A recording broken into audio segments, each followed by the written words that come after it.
Bhagavate Vasudevaya. Om Namo Bhagavate Vasudevaya. So we are reading from Sri Brahma Samhita. So that's what we skip Sri Bhagavatam. It's okay, since it's not written on the board and there's no light, no one can see anything anyway. So we read from this light here. There's light here. This is the Brahma Samhita.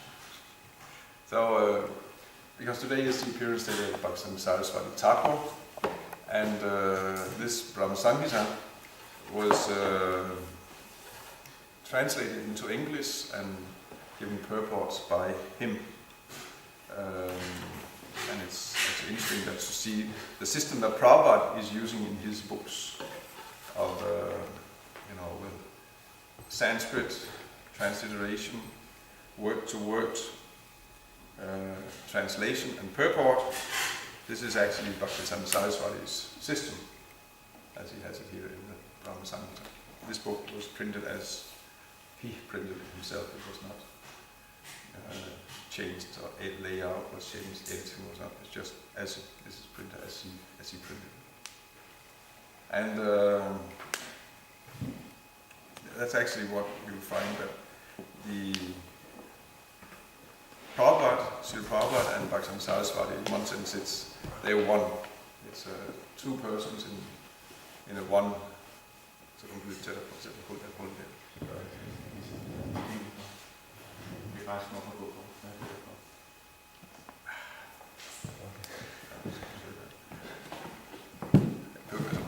Så koldt er det ikke, sådan nogle bygger sådan nogle tøser, som hænger op af radiatoren. Så, jo. So we have here this book, Brahma Samhita, and I thought that it has a biography of Bhakti Saraswati, which that's not in the original, that's written later on, and also, of course, there's the writing of Bhakti Saraswati Thakur. So I thought I'd just read a little further forward, just to give us an idea about the writing of Bhaktisiddhanta Saraswati. Whether you understand it, or whether we understand it or not, don't worry about it. Just try to listen, because these words are extremely purifying. These languages, not always as accessible. As I said, Prabhupada and Bhakti Saraswati, they're like one personality. They're two personalities, but it's like one in that sense. But there's a difference. Prabhupada writes much more simple, because Bhakti Saraswati also had a different audience. He had very highly learned English-speaking people, and it was a different audience and a little different. Prabhupada made things very straightforward and simple. Bhakti Saraswati also made, in one sense, things, not that it was not straightforward like that, but he had such a command of such an impressive English. And in those days, the Englishmen, they could be impressed by someone who was even on a higher level of command of English language than they were, because their idea was, of course, that we are here, we are the superior race, and superior culture and superior civilization, and all these. Here we have all these primitive people who were living in our colonies. So that was kind of that was the English mindset. So in order to break them out of that, Bhakti Saraswati did many things to completely. And just his personality was so impressive that when they met him, they said that they'd never met any person like that. Such learning and such devotion and such character and such enthusiasm and such religiousness, and he was impressive in all ways. There's one instance where there was, I don't remember his name, there was one either British, one Englishman, or was it an American, kind of a high official, or was he kind of a big professor or something like that, and he was traveling around meeting with different gurus and spiritual people. And it's okay. And then he met Bhaktivinoda Saraswati, and he was just blown away by it. He never met any person like that who could speak and be such a realization as Bhaktivinoda Saraswati he had.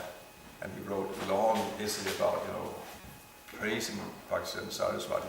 He had never met a person like that. It's obvious Bhaktivinoda Saraswati was not of this world. So, but his writings is very lofty,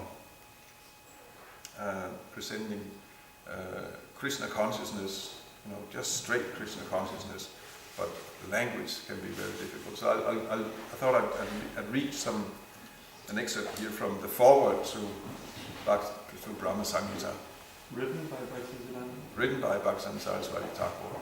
And so just listen. It's pure Krishna consciousness, whether we understand it or not. So forward. The materialistic demeanor cannot possibly stretch to the transcendental autocrat who is ever inviting the fallen conditioned souls to associate with him through devotion or eternal serving moods. That was very simple, wasn't it? The phenomenal attractions are often found to tempt sentient beings to enjoy the variegated position which is opposed to undifferentiated monism. People are so much apt to indulge in transitory speculations, even when they are to educate themselves on a situation beyond their empiric area or experiencing jurisdiction. The esoteric aspect often knocks them to trace out immanence in their outward inspection of transitory and transformable things. This impulse moves them to fix the position of the immanent to an indeterminate, impersonal entity, no clue of which could be discerned by moving earth and heaven through their organic senses. Because this is only Chinese, for me it's like a very nice word. That makes sense. I mean, actually, it's actually not. I mean, it's very straight philosophy. I mean, he says the materialistic demeanor. That's our the materialistic mentality. Our minds and so on cannot possibly stretch to the transcendental autocrat. Who's that? Krishna. Krishna is a transcendental autocrat. He's the supreme only ruler. He's an autocrat means someone who is, a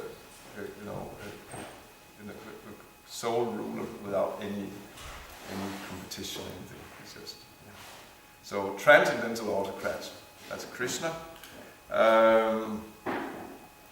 So who is ever inviting, who's always inviting the fallen conditioned souls, that's us, to associate with him through devotion or eternal serving mood. That's straightforward.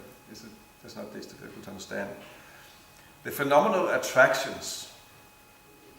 What's that? Yeah. The attractions of this world? Yeah.